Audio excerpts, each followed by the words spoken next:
Ijoollee keenyaa guyyaa har'aatiin torbee kana keessa qofa lolli gurguddaan gidduu waraana bilisummaa Oromoo fi humnoota mootummaa gidduutti hammaatee jedhameen gabaasa guutuu dhageessu. Oduu keenyaatti aanuun bulchaan abbaa irree maanguddoon biyya heera fi paarlaamaa hin qabne raashiniin akka bultu taasisan Isaayyaas Afeworqii dhiyeenya kana jijjiirraa aangoo guutummaatti hin eegamne taasisuun isaanii dhaga'ameera.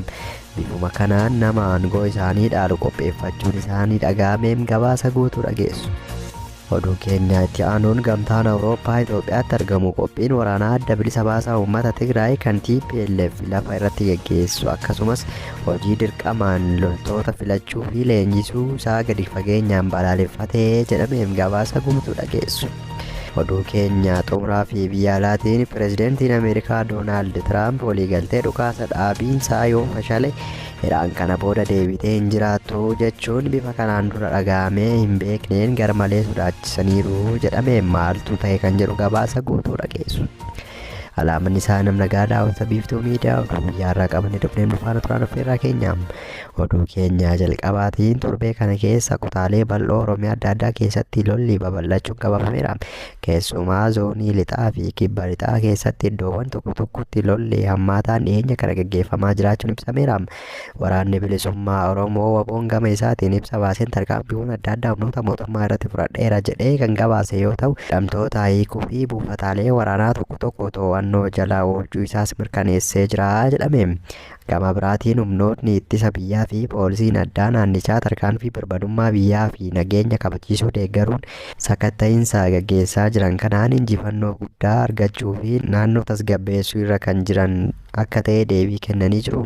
Giddu galeessa Oromiyaa keessattis keessumaa naannolee Shawaa keessatti sochiin kun xiyyeeffannoo addaa argateera. Daandiiwwan gurguddoo gara caasaa bulchiinsaatti geessan irratti xiyyeeffannoon nageenyaa labsamuun isaa dhiibbaa sochii hawaasaa irratti uumee jira jedhame. Maddoonni adda addaa akka gabaasanitti lola kanaan wal qabatee haalli jireenya hawaasaa irratti gufuu hamaan ga'uu isaa ragaaleen walabaa ni agarsiisu jedhame. Lolli gama lamaaniin gaggeeffamu miidhaa qabeenyaa baqattummaa hawaasa naannoo fi addaan cituu tajaajila bu'uuraa kanneen akka hospitaalaa ibsaa fi bilbilaa fidaa jira jechuun jiraattonni yaaddoo guddaa akka qaban dubbataniiru. Lammiileen kumaatamaan lakkaa'aman qe'ee isaanii irraa buqqa'anii kan jiran yoo ta'u, dhaabbanni gargaarsa namoomaa deeggarsa hatattamaa dhiyeessuuf ammas danqaaleen nageenyaa isaan mudachaa jiraachuu ibsaa jiru. Walumaa galatti ibsaawwan gama lameenii jechuunis waboo fi mootummaa biraa ba'an irra caalaan isaanii tokko kan biraa irratti injifannoo argachuu kan dubbatu yoo ta'u, hawaasni garuu gidduutti nagaa dhabaa jiraachuun isaa dubbatamaa jira. Oduu keenyaa itti aanuun pireezidaantiin Isaayyaas Afeworqii shuumshirii yookaan jijjiirraa aangoo haasaa guddaa uume taasisaniiru jedhame. Bulchaan abbaa irree maanguddoon biyya heeraa fi paarlaamaa hin qabne raashiniin akka bultu taasisan kun dhiyeenya kana jijjiirraa aangoo guutummaatti hin eegamne taasisuun isaanii dhaga'ameera. Caasaa aangoo Agdaaf keessatti aangoo guddaan Isaayyaasitti aanu kan kennameef hoogganaan kun xiyyeeffannoo addunyaa harkisaniiru jedhame. Namni furtuu haaraan Shaabiyaa kun Isaayyaas Afeworqii kan yeroo ammaa gadda haadha isaa keessa jiru bakka bu'uu danda'a jedhamaa jira.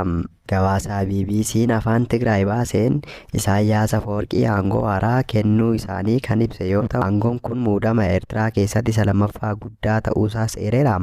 Kana hordofuun Isaayyaas Afeworqii ammumaa kaasee nama bakka isaanii bu'u qopheessanii jiru gaaffii jedhus uumee jira jedhame. Pireezidaantiin Eertiraa Isaayyaas Afeworqii ministeera waajjira bulchiinsa naannolee jedhamuuf hoogganaa haaraa muuduun isaanii ifatti mirkanaa'eera. Odeeffannoo miidiyaa mootummaa Eertiraa irraa argame wabii godhachuun BBC'n afaan Tigraay akka gabaasetti ambaasaadar Abdallaa Muusaa ministeera olaanaa ta'uun aangoo kana fudhataniiru jedhame. Erga mootummaan Eertiraa hundaa'e kaasee ministeerri bulchiinsa naannolee akka itti aanaa pireezidaantii idilee hin taane yookaan tajaajilaa akka jiru maddi oduu kun kan agarsiisu yoo ta'u, haaluma kanaan Isaayyaas itti aanaa pireezidaantii ifatti hin labsine muudaniiru jechuun ni danda'ama jedhame. Muudama haaraan kun kanaan dura bulchaa zoonii Aseenbaa ta'uun tajaajilaa kan turanidha jedhame. Biyyattii keessatti muudamni abbootii taayitaas ta'e qondaalota olaanoo mootummaa ifatti akka hin ibsamne erga taasifame waggoonnis lakkaa'amaniiru jedhame. Oduu darbaa darbuun alatti muudamni uffataaf kan himamu gabaasa oduu qofa irratti jedhame. Gabaasa jimaata baheen Abdallaa Muusaa ministeera bulchiinsa naannolee ta'uun walga'ii waa'ee barnootaa irratti mari'atu kan bulchitoota zoonii fi hooggantoota ministeera barnootaa biiroo irratti hirmaachuun isaanii eerameera jedhame. Ministeerri bulchiinsa naannolee Ambaasaddar Abdallaa Muusaa haasaa baniinsaa taasisaniin addi bilisummaa Hizbaawii Ginbaar yeroo qabsoo bilisummaa mootummaa Eertiraa immoo bilisummaan booda damee barnootaa irratti carraaqqii fi investimentii guddaa taasise erga eeranii booda jedhame. Oduu keenya itti aanuun gamtaan Awurooppaa Itoophiyaatti argamu qophiin waraanaa adda bilisa baasaa uummata Tigraay yookaan TPLF lafa irratti gaggeessu akkasumas hojii dirqamaan loltoota filachuu fi leenjisuu isaa gadi fageenyaan balaaleffatee jedhame. Gamtaan Awurooppaa akka jedhutti gochi kun TPLF kun waliigaltee nageenyaa fi walitti bu'iinsa dhaabuu Piretooriyaan mallatteeffame bifa ifa ta'een kan cabsedha jedhe. Embaasiin gamtaa Awurooppaa Finfinneetti argamu sarara hawaasummaa X yookaan Tiwiitara isaarratti ibsa baaseen haalli jireenyaa fi waldhabdee yeroo ammaa kaaba Itoophiyaatti uumamaa jiru baay'ee akka isaan yaaddessu yaaddoo guddaa qabanis ibsaniiru jedhame. Ibsi gamtichaa kun erga Ameerikaan hooggantoota TPLF irratti dhorkaa viizaa keesseen booda dhaabbaticha irratti dhiibbaa idil addunyaa caalatti hammaachaa dhufuu isaa kan agarsiisudha jedhame. Gama biraatiin TPLF naannoo Tigraay keessatti marii mana maree naannoo dabalataa ijaaruu isaa kan ibse waajjirri gamtaa Awurooppaa Itoophiyaa rakkoon kun caalatti akka hin hammaanne qaamni dhimmi kun ilaallatu hundi hatattamaan marii nageenyaa akka jalqaban waamicha dabarseera jedhame. Gamtaan Awurooppaa adeemsa nageenyaa ergamaa olaanaa gamtaa Afrikaa gaanfa Afrikaatti kan ta'an Olusegun Obasanjoon durfamu guutummaatti akka deeggarus beekseera. Kalaqa kanaan miseensi koongirensii Ameerikaa Brad Sherman bulchiinsi pirezidaantii Doonaald Tiraamp hooggantoota TPLF dhorkaa viizaa gochuun isaa sirrii hin turre jechuun qeeqaniiru. Miseensi koongirensii kun Itoophiyaa keessatti nageenyi waaraan akka dhufu qaamonni barbaadan hundi araara buusuu fi nageenya fiduuf jecha qaamota waraana irratti hirmaatan hunda dabalatee waliin hojjechuutu irra jira jechuun dhaamaniiru. Dhimma dippiloomaasii kanaan irratti naannoo Tigraay keessatti dhimmi humnaan dargaggoota gara loltummaatti gubuun gaggeeffamaa jira jedhamu mirga namoomaa fi falmitoota taajjabdoota gadi fageenyaan yaaddeesseera jedhame. Akkaataan hooggantoonni naannichaa itti socho'aa jiran kun Itoophiyaa fi naannicha keessatti waldhabdee sodaa jiru caalaa hammeessuu danda'a yaaddoo jedhu suumee jira.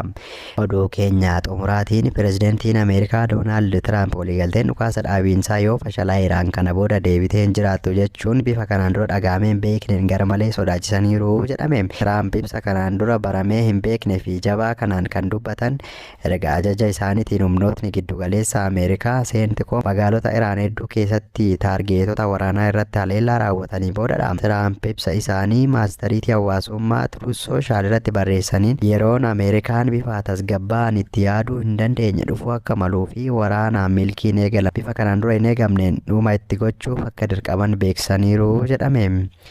Kun yoo ta'e ammoo Riippaabilikiin Islaamummaa Iraan guutummaatti addunyaa kanarraa ni dhabamte jedhanii gara malee doorsisaniiru. Gama biraatiin sababni dhiyeenya kana dhukaasa dhaabiinsa jidduu jiru fashalaa'ee dhimmoota jajjaboo lamaan wal qabatan tokkoffaa Iraan dooniiwwan daldalaa daandii bishaanii Strait of Hormuz jedhamu irratti darban to'achuu yaaluu fi dabalataanis diroonidhaan doonii daldalaa MT Kiikuu jedhamtu rukutuun ishee dhukaasa dhaabiinsa mallatteeffame diigeera jedhame jedhee qorannoon seentikoom ifoomseera.